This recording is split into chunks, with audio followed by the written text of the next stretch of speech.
The most common question that I always get asked from somebody, a first time home buyer looking to buy a house for the first time, was this question. If I were to apply for a mortgage financing, should I go to the bank or should I go to a mortgage broker? And this is the most common question that I always get asked um, from somebody that is looking to buy a house for the first time.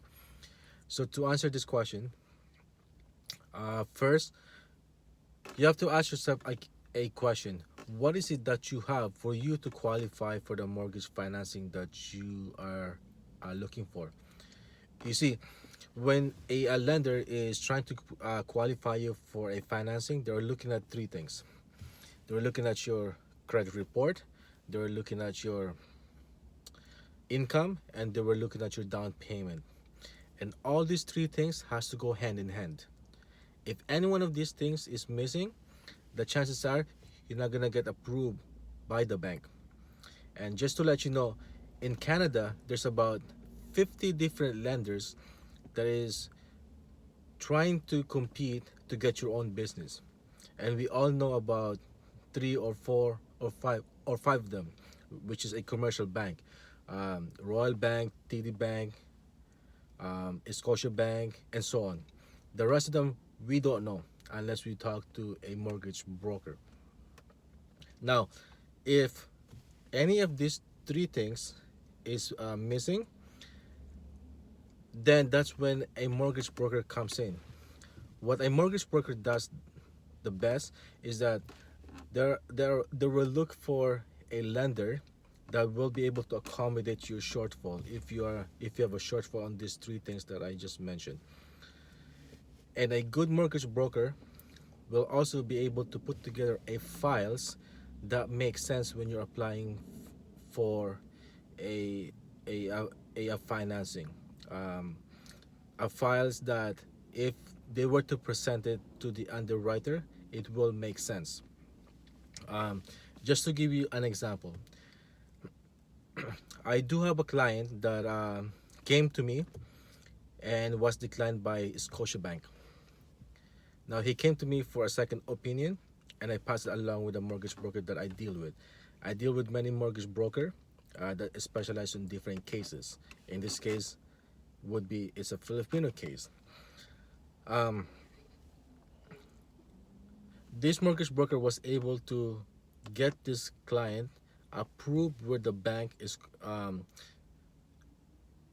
get approved with the same bank that got this client declined, which is Scotia Bank.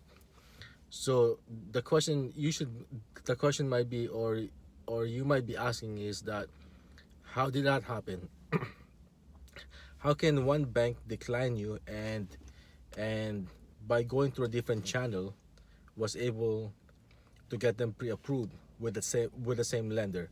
Well, it happened because this mortgage broker was so creative enough that he was able to put together a files that make sense to the underwriter, and that's how he was able to get them approved.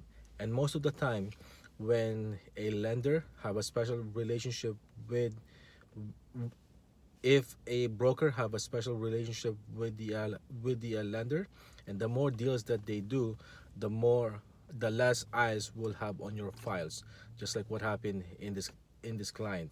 So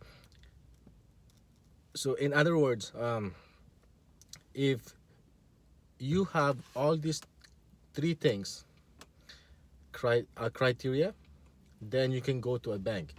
If one of these three things is missing, then you might as well walk into a mortgage broker. And if you come across with a situation where you get declined by a bank and you need a second opinion, come talk to me. Most of the time, people come to me that was declined by the bank, and I was able to put them through because I deal with many different broker that specialize on a different cases, especially for us Filipino, because I do know that us Filipino, we always have this extra source of income that we don't know that it can be used to get us pre-approved for a financing. So if you do come across with a situation like this and you needed a second opinion, come talk to me. My phone number is 416 803-5021. That's 416-803-5021. Or you can email me at alex.macale at century21.ca, alex.macale at century21.ca. I may not have all the answer, but I can promise you, I will look after you in a case by case basis. And most of the time, I do have the solution. Okay? So if you want to keep in touch with me, my phone number again is 416-803-5021. Okay? Thank you.